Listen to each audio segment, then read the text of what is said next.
आपने कभी नोटिस किया है लाइफ की सबसे इम्पोर्टेंट चीज़ें बिल्कुल उल्टा काम करती है। जितना आप किस चीज़ के पीछे भागते हो उतना ही वो आपसे दूर चली जाती है, और जितना आप किस चीज़ से डरते हो शायद वही चीज़ आपकी लाइफ चेंज कर सकती है। आज हम बात करने वाले हैं ऐसे 7 साइकोलॉजिकल पैराडॉक्सेस के बारे में जो आपके सोचने के तरीके को ही चेंज कर देंगे। Number 1 is the more choices you have the less satisfied you become. हम सोचते हैं अगर हमारे पास ज़्यादा चॉइसेस होंगी ना तो हम ज़्यादा खुश रहेंगे, बट साइकोलॉजी इसका बिल्कुल उल्टा ही बोलती है। आप खुद सोचो, जब आप नेटफ्लिक्स पर मूवी चूज़ करने बैठते हो तो आपको 20 मिनट निकल जाते हैं पर फिर भी आप मूवी चूज़ नहीं कर पाते। शॉपिंग ऐप्स पर आप घंटों तक स्क्रॉल करते रहते हो बट फिर भी सेटिस्फाई नहीं हो पाते। इसे ही हम बोलते हैं पैराडॉक्स ऑफ चॉइसेस, मतलब कम ऑप्शंस, कम कंफ्यूजन और better decisions. Number 2 is the more something scares you the more you should consider doing it. हमारा ब्रेन सर्वाइवल के लिए बना है, इसलिए वो अननोन चीज़ों को डेंजरस समझता है, जैसे कि पब्लिक स्पीकिंग, बिजनेस स्टार्ट करना या कैमरे के सामने आना। ये सब डेंजरस नहीं है बट हमारे ब्रेन के लिए ये नॉर्मल भी नहीं है। इसलिए आपका ब्रेन आपको हमेशा एक कंफर्ट जोन में रखना चाहता है, but actual growth comfort zone के बाहर होती है।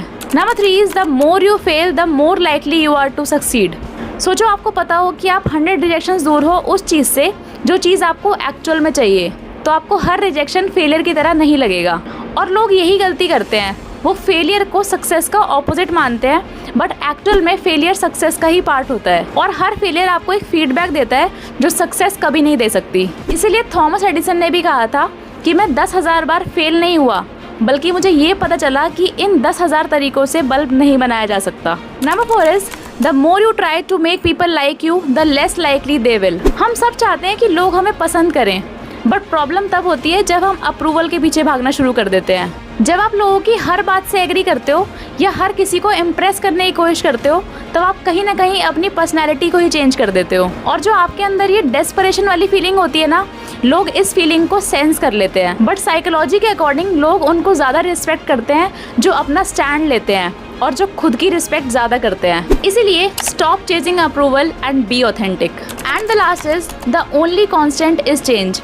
हम अक्सर यही चाहते हैं कि सब कुछ वैसा ही रहे जैसा हमें चाहिए, जैसे हमारी जॉब सही रहे, हमारे रिलेशनशिप परफेक्ट रहे, हमारी हेल्थ अच्छी रहे, लेकिन रियलिटी बिल्कुल डिफरेंट है। जैसे सीज़न चेंज होते हैं, दिन के बाद रात आती है, और नेचर भी हमें यही सिखाता है कि चेंज को अवॉइड करना बहुत मुश्किल है, बट हमारे ब्रेन को अननोन चीज़ें डेंजरस लगती है। इसलिए जब कुछ चेंजेस आते हैं ना तो हम एंग्जाइटी फील करते हैं। लेकिन अगर आप हिस्ट्री उठाकर देखो तो सबसे ज़्यादा सक्सेस उन्हीं लोगों को मिली है जिन्होंने चेंज को एक्सेप्ट किया, और लाइफ भी उन लोगों को ही रिवॉर्ड करती है जो चेंज को अडेप्ट करना सीख जाते हैं। अगर आज की वीडियो का एक भी लेसन आप अपने ऊपर अप्लाई कर लेते हो तो आपकी थिंकिंग और डिसीजन दोनों बदल सकते हैं। कमेंट्स में बताओ कि इन 5 पॉइंट्स में से कौन से पैराडॉक्स ने आपको सबसे ज़्यादा सरप्राइज किया।